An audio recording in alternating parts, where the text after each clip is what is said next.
Assalamualaikum warahmatullahi wabarakatuh. Perkenalkan, nama saya Dian Pratama Dendra, NRP 105119100065 dari Departemen Teknik Instrumentasi Institut Teknologi 10 November dari kelas Microcontroller. Saya akan review microcontroller Parallax Propeller. Kemudian, apa itu Parallax Propeller? Propeller 2 adalah microcontroller multicore untuk sistem bertanam yang memberikan pemrosesan paralel berkecepatan tinggi dengan konsumsi arus rendah dalam paket kecil. Beberapa proses propeller menikmati perintah penuh dari pin I/O, fleksibilitas untuk mengubah kecepatan clock, kekuatan untuk memulai dan berhenti sesuka hati, dan kemampuan untuk melakukan tugas simultan secara independen atau kooperatif.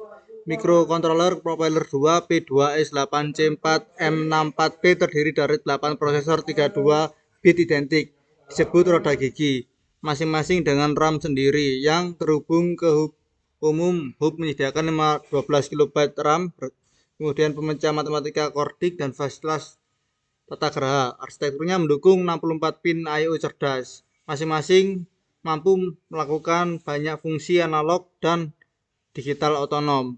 Bahasa rakitan Propeller 2 yaitu PASM2 menampilkan eksekusi bersyarat per instruksi, mekanisme perulangan khusus, dan melewatkan instruksi berbasis pola untuk mendorong kode yang cepat dan ringkas. Berikut adalah arsitektur dari Propeller 2 yaitu P2S8C4M64P.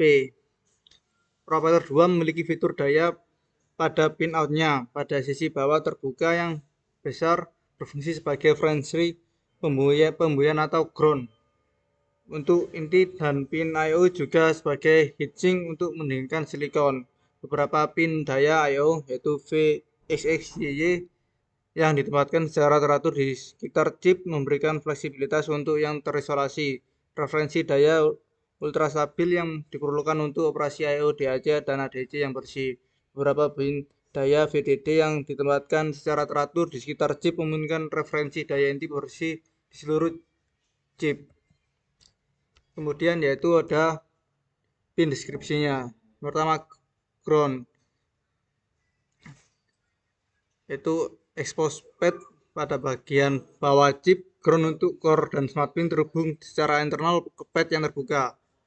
Kemudian ada test, deskripsinya I, P-nya 0, deskripsinya yaitu TED to ground, PDD-nya untuk core power, terus ada pin 0 sampai 63 itu melayani dalam proses boot, kemudian tujuan umum setelahnya.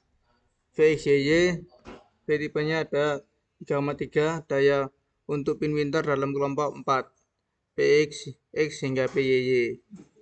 Pin name XO dan direction O yaitu keluaran kristal memberikan untuk umpan balik kristal eksternal atau mungkin dibiarkan terputus tergantung pada pengaturan clock register. Tidak diperlukan resistor atau kapasitor eksternal. Kemudian ada XI, direksinya I yaitu input kristal dapat dihubungkan ke keluaran paket kristal atau osilator dengan XO dibiarkan terputus, atau ke satu kaki kristal dengan XO terhubung ke kaki kristal atau resonator lainnya, tergantung pada pengaturan clock register. Tidak diperlukan resistor atau kapasitor eksternal. Kemudian RESN, direksinya I, V tipenya O, itu reset aktif low. Saat low reset propeller, semua roda gigi dinonaktifkan dan pin I/O mengambang. Kemudian ada fitur-fiturnya, I/O antarmuka peripheral yang fleksibel, DAC 8 bit 120 ohm dan 1 k ohm dengan oversampling 16 bit noise, dan mode digital tinggi atau rendah, delta sigma ADC dengan 5 rentang, 2 sumber, dan kalibrasi VIO dan GIO. Beberapa mode pengambilan sampel ADC, 2N sync, SNC2 otomatis, SNC2 atau SNC3 yang dapat disesuaikan osiloskop, logika Smith, komparator pin ke pin, dan mode input komparator level 8 bit. Pemfilteran input bulat 2358 bit dengan laju sampel yang dipilih penggabungan input dari pin relatif min 3 hingga plus 3, kemudian umpan balik lokal negatif atau positif dengan atau tanpa pernyataan jam kerja, kemudian didukung secara eksternal dalam blok 4 untuk referensi video data analog yang bersih. Kemudian mode penggerak terpisah untuk keluaran tinggi dan rendah. Kemudian ada output clock 32 bit, ada output PWM, terus ada decoding kuadratur dengan perhitungan 32 bit, kemudian 16 pengukuran 32 bit, berbeda memiliki yang satu atau dua sinyal. Ada 16 pengukuran 32 bit berbeda yang melibatkan satu atau dua sinyal USB, terus mengirim dan menerima serial sinkron dan mengirim dan menerima serial asinkron. Kemudian yang terakhir yaitu ada contoh aplikasinya. Parallax P2 sangat berguna dalam proyek yang dapat sangat disenterkan dengan prosesan simultan, termasuk yang pertama yaitu kontrol motor dan aktuator.